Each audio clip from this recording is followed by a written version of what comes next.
Hello നമസ്കാരം, ഞാൻ സജിനി റജി. സജിനികൻ്റെ പുതിയൊരു വീഡിയോയിലേക്ക് ഏവർക്കും സ്വാഗതം. നമ്മുടെ തൊടിയിലും മുറ്റത്തും നിൽക്കുന്ന ഈ ഒറ്റൊരു ഇല വെച്ച് നല്ലൊരു കീടനാശിനി നമുക്ക് ഉണ്ടാക്കിയെടുക്കാവുന്നത് എങ്ങനെയാണെന്ന് നമുക്ക് നോക്കാം. അതായത് നമ്മുടെ ചെടികൾക്കും പഴച്ചെടികൾക്കും പച്ചക്കറികൾക്കും പൂച്ചെടികൾക്കും എല്ലാം വളരെ ഉപകാരപ്രദമായ ഒരു കീടനാശിനിയാണിത്. നമുക്ക് ഉണ്ടാക്കുന്നത് എങ്ങനെയാണെന്ന് നോക്കാം വീഡിയോയിലേക്ക്. അപ്പോൾ നമ്മൾ എടുത്തിട്ടുള്ളതാണ്, ഇതാണ് ഓമ ഇലയാണ്. അത് പപ്പായയുടെ ഇലയാണ് നമ്മൾ കീടനാശിനി ഉണ്ടാക്കാനായിട്ട് എടുത്തിട്ടുള്ളത്. നല്ല പച്ച ഇലയാണ്, പഴുത്ത ഇലയൊന്നും നമ്മൾ ഉപയോഗിക്കരുത്. നല്ലതുപോലെ പച്ച ഇല വേണം നമ്മൾ ഉപയോഗിക്കാനായിട്ട്. കീടനാശിനി ഉപയോഗിക്കാനായിട്ട് നമ്മൾ എടുത്തിട്ടുള്ളതാണ് നമ്മുടെ പപ്പായയുടെ ഇല എന്ന് പറയുന്നത്. നല്ല ഫ്രഷായിട്ടുള്ള പപ്പായയുടെ ഇല വേണം നമ്മൾ ഉപയോഗിക്കാനായിട്ട്. മഞ്ഞളിപ്പോ, അതായത് മഞ്ഞ കളറോ, അത് പഴുത്ത ഇലകളൊന്നും ഉപയോഗിക്കരുത്.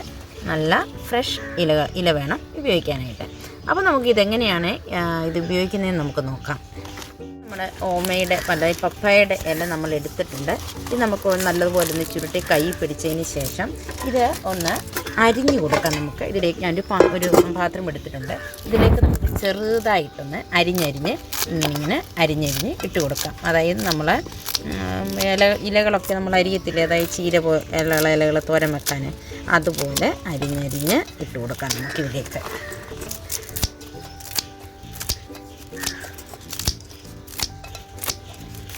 എത്രയും ചെറുതാക്കാമോ അത്രയും നല്ലതാണ്. ഇതുകൊണ്ട് ഇച്ചിരി വലുതായി പോയി.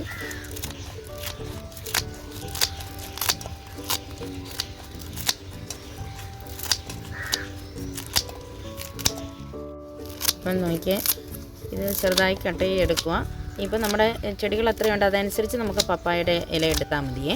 അതായത് നമുക്ക് നേരത്തെ ഉണ്ടാക്കിയൊന്നും വെക്കേണ്ട ആവശ്യമില്ല. കാരണം എന്നാന്ന് ചോദിച്ചാൽ നമ്മുടെ തൊടികളിലൊക്കെ ഇത് ആവശ്യത്തിന് ധാരാളമുണ്ടല്ലോ. നമുക്ക് ഒരു 5 പൈസയും ചിലവില്ലാതെ നമുക്ക് വീടുകളിൽ പെട്ടെന്ന് ഉണ്ടാക്കിയെടുക്കാവുന്ന ഒന്നാണ്. അതുകൊണ്ട് അപ്പോൾ ഇത് ഉണ്ടാക്കിയെടുത്താൽ മതി. അപ്പം ഞാൻ അത്യാവശ്യം ഇത്രയും പപ്പായയുടെ ഇല അരിഞ്ഞെടുത്തിട്ടുണ്ട്. ഇതിലേക്ക് നമ്മൾ ഇനിയും ഒഴിച്ചു കൊടുക്കേണ്ടത്, അതായത് ഇത് ഇത്രയും പപ്പായയുടെ ഇല അരിഞ്ഞ് നമ്മൾ എടുത്തിട്ടുണ്ട്. ഈ ഇലയാണെങ്കിൽ നമുക്ക് വെള്ളം ഒഴിച്ചു കൊടുക്കാം. അതായത് ഈ ഇല മുങ്ങിക്കിടക്കത്തക്കവണ്ണം നമുക്ക് വെള്ളം ഒഴിച്ചു കൊടുക്കാം. അധികം വെള്ളമൊന്നും വേണ്ട, ഈ ഇലയൊന്ന് മുങ്ങിക്കിടക്കണം. മതി, ഇത്രയും വെള്ളം മാത്രം മതി ഇത് മുങ്ങിക്കിടക്കാനായിട്ട്. ഇതിൻ്റെ കൂട്ടത്തിൽ നമുക്ക് ഒരു 3 അല്ലി വെളുത്തുള്ളിയുടെ ചേർത്ത് കൊടുക്കാം. ഞാനിവിടെ 3 അല്ലി വെളുത്തുള്ളി എടുത്തിട്ടുണ്ട്. ഈ വെളുത്തുള്ളി ഒന്ന് നമുക്ക് ചതച്ചിട്ടിട്ട് കൊടുക്കാം. ഇപ്പം വെളുത്തുള്ളിക്കൊക്കെ നല്ല വിലയാണല്ലോ, അപ്പം 3 അല്ലിയൊക്കെ ഇട്ടാൽ മതി കേട്ടോ. അപ്പം ഈ വെളുത്തുള്ളി നമുക്ക് ഒന്ന് ചതച്ചിട്ട് ഇതിലേക്ക്, വെളുത്തുള്ളി ഒന്ന് ചതച്ചെടുത്തിട്ടുണ്ട്. ഇത് നമുക്കിതിലേക്ക് ഇട്ട് കൊടുക്കാം. ഇപ്പം ഈ ഇലയെല്ലാം നമുക്ക് വെള്ളത്തിൽ മുങ്ങിക്കിടക്കുവാണ് കണ്ടോ. അപ്പം ഈ ഇലയാണെങ്കിൽ എന്ത് ചെയ്യണമെന്ന് വെച്ചാൽ ഇനിയും നമ്മൾ ഇത് ഒരു ദിവസം സോക്ക് ചെയ്യാനായിട്ട് നമുക്ക് അടച്ചു വെക്കണം. എങ്കിൽ മാത്രമേ ഇതിലെ എല്ലാ സത്തും നമുക്ക് ഇറങ്ങിക്കിട്ടുകയുള്ളൂ. അപ്പം ഒരു ദിവസം സോക്ക് ചെയ്യാനായിട്ട് വെച്ചതിന് ഇപ്പോൾ ഇന്ന് ഉണ്ടാക്കിയ നാളത്തേന് മാത്രമേ, നാളെ ഒരു 4 മണിയൊക്കെ ആകുമ്പോഴത്തേന് മാത്രമേ ഇത് നമുക്ക് എടുക്കാൻ പാടുള്ളൂ. അപ്പം ഇന്നലെ ഞാൻ ഉണ്ടാക്കി വെച്ചിരുന്നതാണിത്. ഇന്നലെ ഞാൻ ഒരു 3 മണിയൊക്കെ ആയപ്പോൾ ഇത് സോക്ക് ചെയ്യാനായിട്ട് വെച്ചിരുന്നതാണ്. അപ്പം നമുക്ക് ഇതിനി ഇപ്പോൾ എടുക്കാം. ഞങ്ങൾ കാണിക്കാം നിങ്ങളെ. ഒരു ദിവസം സോക്ക് ചെയ്തതിന് ശേഷം ഉള്ള ഓമയുടെ ഇലയും നമ്മുടെ വെളുത്തുള്ളിയുമാണിത്. അപ്പോൾ ഇത് നല്ലതുപോലെ നമുക്ക് ഞെരടി ഇതിൻ്റെ സത്തെല്ലാം എടുക്കണം. അപ്പോൾ നല്ലതുപോലെ ഞെരടണം. നല്ലതുപോലെ ഞെരടിയാൽ മാത്രമേ ഇതിൻ്റെ സത്തൊക്കെ ഇറങ്ങി വരികയുള്ളൂ. നമ്മളെ വെളുത്തുള്ളിയും നമ്മുടെ ഓമയുടെ ഇലയുമാണല്ലോ.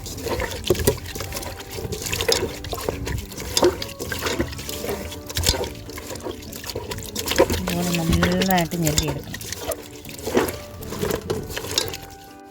2 കൈ കൊണ്ടും നല്ലതുപോലെ ഞെരടിയെടുക്കുവാണ്.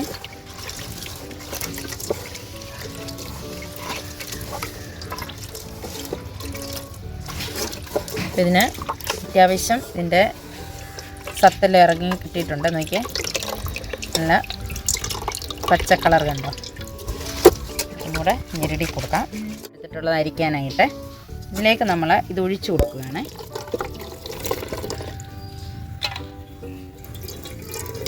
നമുക്കൊന്ന് ഞെക്കി പിഴിഞ്ഞെടുക്കാം. ഇങ്ങനെ പരിപ്പൊന്നും ഇല്ലെങ്കിൽ നമുക്ക് ഇങ്ങനെ ഇനി എടുത്താലും മതി കേട്ടോ.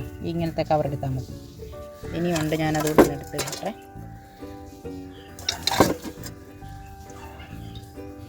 നമ്മുടെ കയ്യിലുള്ളതെല്ലാം അതിനകത്തോട്ട് വീണിട്ടുണ്ട്. നമുക്കൊന്നുകൂടെ അരിച്ചെടുക്കാം അല്ലേ.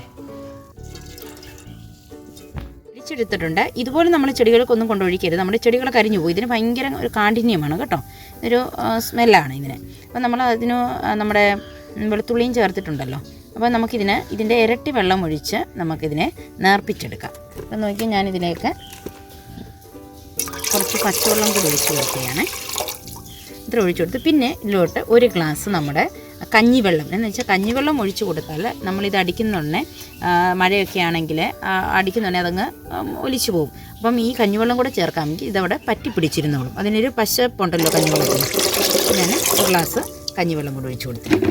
നമുക്കിനി ഇത് ഒരു കുപ്പിയിലേക്ക് പകർത്തിയെടുക്കാം. ഇതിലേക്ക് നമുക്ക് ഇത് ഒഴിച്ചു കൊടുക്കാം.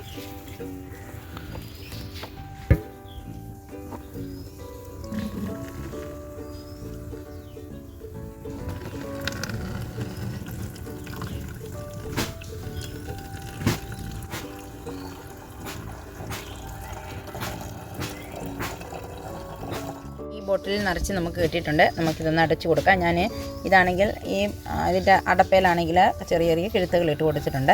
ഇത് നമുക്ക് നമ്മുടെ പൂച്ചെടികൾക്കും പഴച്ചെടികൾക്കും അതുപോലെ തന്നെ പച്ചക്കറികളുടെയും ഇലകളിലും അടിച്ചു കൊടുക്കാം. ഇലയുടെ മുകളിൽ മാത്രം അടിക്കരുത്. ഇലയുടെ അടിവശത്തും ആണ് ഒത്തിരിയും പ്രാണികൾ, അതായത് കീടനാശിനികൾ വന്നിരിക്കുന്നത്. അപ്പോൾ അടിവശത്തൂടെ അടിച്ചു കൊടുക്കാനായിട്ട് നിങ്ങൾ ശ്രമിക്കണം. ഇത് ആഴ്ചയിൽ ഒരു 10 ദിവസം നമുക്ക് 10 ദിവസം കൂടുമ്പോൾ നമുക്കിത് ചെടികൾക്കൊക്കെ അടിച്ചു കൊടുക്കാവുന്നതാണ്. ഓക്കെ, ഇത് നമ്മുടെ ചേഞ്ച് റോസയാണ്. ചേഞ്ച് റോസ് നോക്കി രാവിലെ വിരിയുമ്പോൾ വൈറ്റ് കളറാണ്. പിന്നീട് അത് കഴിയുമ്പോഴത്തേന് ഇത് ഇങ്ങനെ കളർ ചേഞ്ച് ചെയ്ത് അതിൻ്റെ റോസ് കളറാകും ഉണ്ടോ. അപ്പോൾ നമുക്ക് ഇതിനൊക്കെ അടിച്ചു കൊടുക്കാമേ. ഇങ്ങനെ ഇതിൻ്റെ അലകളിലും എല്ലാ ഭാഗത്തും നമുക്കിങ്ങനെ അടിച്ചു കൊടുക്കാവുന്നതാണ്. നമുക്കൊരു കീടബാധ ഇല്ലെങ്കിലും നമുക്ക് ഇത് അടിച്ചു കൊടുക്കാവുന്നതാണ്. നോക്കി നമ്മുടെ കൊച്ചു റോസൊക്കെ കൊണ്ട് കുഞ്ഞ് നിറച്ചും മുട്ടുകളൊക്കെ വന്ന് നിൽക്കുവാണ്. ഇതിനെല്ലാം മുട്ടുകൾ വന്നിരിക്കുന്നു. ഇതെല്ലാം കിളിർപ്പൊക്കെ വന്നിട്ട് ഇത് നക്ഷത്ര റോസ എന്ന് പറയും. നക്ഷത്രം പോലെ നല്ല ഭംഗി നിറച്ചും ഉണ്ടാകുമ്പോൾ നല്ല രസം കാണാൻ. ഇത് നമ്മുടെ സാധാരണ റോസയാണ് കാണുന്നത്, സാധാരണ നാടൻ റോസ. നല്ല സ്മെല്ലാണ്. വേണ്ട 3 മുട്ടയുള്ളൂ. നല്ല ഹെൽത്തിയായി വന്നില്ല. നല്ല ഹെൽത്തിയായിരുന്നു. നല്ല ഒത്തിരി കൊലയായിട്ട് പൂക്കളുണ്ടായതിനെ മതി. ഇത് 3 ഫ്ലവർ മാത്രമേ ഉള്ളൂ. ഇവിടെ നമുക്കിങ്ങനെ അടിച്ചു കൊടുക്കാം. ഇതെല്ലാം ഹെൽത്തിയായിട്ട് വന്നിട്ടുണ്ട്. ഇത് നല്ലതുപോലെ എല്ലാം പൂ ഉണ്ടായി കഴിയുമ്പോൾ ഞാൻ ഇതിനൊരു വീഡിയോ അപ്ലോഡ് ചെയ്യുന്നതായിരിക്കും കേട്ടോ. പച്ചമുളകാണിത്. ഇത് 2 വർഷമായ പച്ചമുളകാണ് ഉണ്ടോ. അപ്പം ഇതിനൊക്കെ നമുക്കിങ്ങനെ അടിച്ചു കൊടുക്കാം ഉണ്ടോ. കായൊക്കെ ആയി വരുന്നു. പക്ഷേ ഇത് കായ്ഫലം കുറഞ്ഞു വരുന്നു. എന്നുവെച്ചാൽ 2 വർഷമോളമായതാണ് ഇത് നട്ടിട്ട്. നിറച്ചും തന്നിരുന്നതാണ്. ഇതിനകത്ത് നല്ലതുപോലെ നമ്മൾ വിളവൊക്കെ എടുത്തിരുന്നായിരുന്നു.